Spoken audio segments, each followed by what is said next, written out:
Hello, it's Randi Rhodes. Here's a clip from our show, and go to randyrhodes.com for the whole thing and a podcast. Buy a stinking podcast.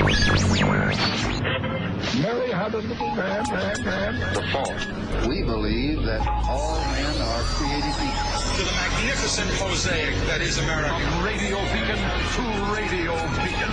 I have a dream today. Change has come to America. Believe me. Knock, knock. Who's there? It's a figment of your imagination. Randi Rhodes Show. Turn up your mind. And, you know, you're going to be faced with a choice in 2020, and the president is exactly right. He said there are no Winston Churchills. But, you know, I do see quite a few Benito Mussolinis in the Democratic field. Ooh. And now it's about getting the trains to run on time in Hawaii, because they're talking about banning airplanes in 10 years. The Democrat is pushing a radical agenda. We're not going to turn far to the left in 2020. We're going to stick with the progress we've made. Wow. I would imagine that you'll get some pushback on any comparisons to Mussolini, but I do understand the socialism aspect of that. So let's just stay in the lane of the money, if you will. Yeah, no, look at what they're proposing. Okay. Socialized medicine, a complete takeover of healthcare, eliminating private insurance, which over 180 million Americans have. This so-called Green New Deal, there's nothing new about it. It's the old failed socialist policies of the 20th century, a complete takeover of what you drive, what you eat, how many kids you have. It's completely a radical agenda. So when I look at the Democratic field and Elizabeth Warren's getting lauded for saying, I have a plan for that, those words are terrifying, actually, to millions of Americans, because we don't want the government to have another plan over our life. Okay. So actually inventing new technology, deploying a radical, change in how we fuel ourselves, making some of the most heinous, corrupt, autocratic societies main source of wealth worthless in the meantime, as we innovate our way into a new green technology economy, which, by the way, would create 1.2 million new jobs, is Mussolini all over again. How do they even get there in their heads? All right, look, here's the thing. Elizabeth Warren had a town hall last night, and Elizabeth Warren has the most amazing story. I think it's frightening. I think it's very frightening to the Trump pansies that a woman like Elizabeth Warren is gaining traction. I think it's perfectly frightening to them that this is the case. Why? Elizabeth Warren is not an elitist. Elizabeth Warren is not an establishment candidate. Elizabeth Warren was a private person who went to a commuter college, as it was called. I think it cost $50 a semester to go. When she was a young woman, was able to put herself through college, did so well, she actually got herself into Harvard, got an education in bankruptcy law, actually taught bankruptcy law at Harvard. She's from Oklahoma. She's an Okie. Everybody likes to forget Elizabeth Warren is an Okie. She's from Oklahoma. She raised her kids. She did it in a time when there was absolutely no childcare available. She did it in a time where it was, just almost impossible for a woman to get into Harvard.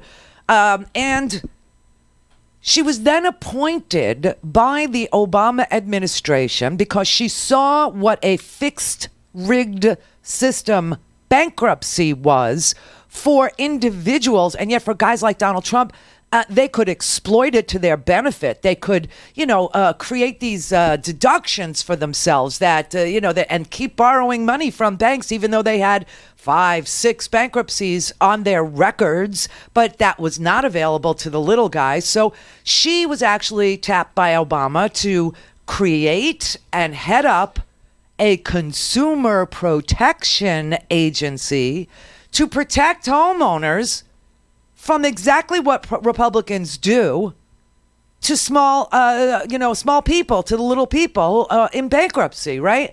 And then after she was created and actually headed the Consumer Protection Agency, which is now a part-time job for Mick Mulvaney, she ran for the Senate and won That's her story. That is an amazing story of an outsider who, literally saw what's wrong with our system and attempted in her own individual way with an abundance of smarts and energy to fix it. And that's why she's so frightening. Okay, let's just talk. Let's just play the little piece of Elizabeth Warren talking about how an investment in infrastructure could work and what it would look like and what it would create in the United States. The thing is, you can't just wave your arms. You know that. It's that you really got to have a plan.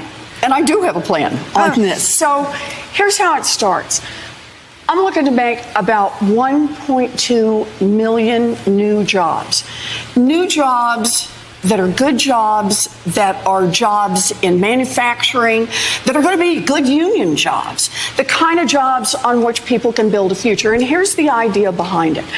Right now, we got a climate crisis in this country and in this world. It threatens us all. Worldwide, there's about a $23 trillion market for fighting back against climate change. And that's going to mean a lot of research, a lot of innovation, and a lot of manufacturing to push back against that. My plan is to make America the leader in that fight. We double down, triple down, go tenfold on the research from where it's been before. And we say to anybody who wants to use that research, who wants to innovate around it, good for you. You can do it. But you have to produce the products right here in the United States of America. You have to build those jobs here. That sucks. Sure, she's just like Mussolini, isn't she? That just sucks. Who would want to increase research and development into, getting away from fossil fuels and powering ourselves with green, renewable fuel sources, create 1.2 million new jobs here in America, and say to companies who benefit from our investment in research and development into, something called science. I never heard of it. Have you? Or not lately. I haven't heard of science lately. Yeah, but who would want to make that kind of an investment and then say to companies that benefit from that research and development that you have to create your product here in America? Who would want to do that? I mean, that's so completely fascist.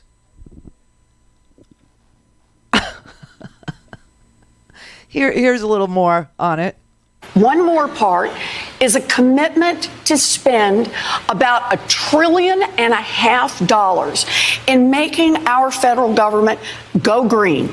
It's buy the products, and here again, it's going to be all buy American. We're going to change our fleet of cars. We're going to bring in new products. We're going to change what happens with our buildings. And look what that does. That not only helps improve on the climate front, but it creates demand. Demand to keep those factories open, demand to expand those factories and those jobs. And then there's one more part to it. And that is, look, even if we manage to go entirely carbon neutral by 2030, we're only about 20% of the world on this.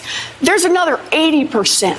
And that's where the worldwide demand for change is. So huge market, $23 trillion market. Right now, the Chinese spend 100 times what we spend here in the United States marketing their manufactured products around the world. I say we're going to spend that money in the United States to market American products around the world.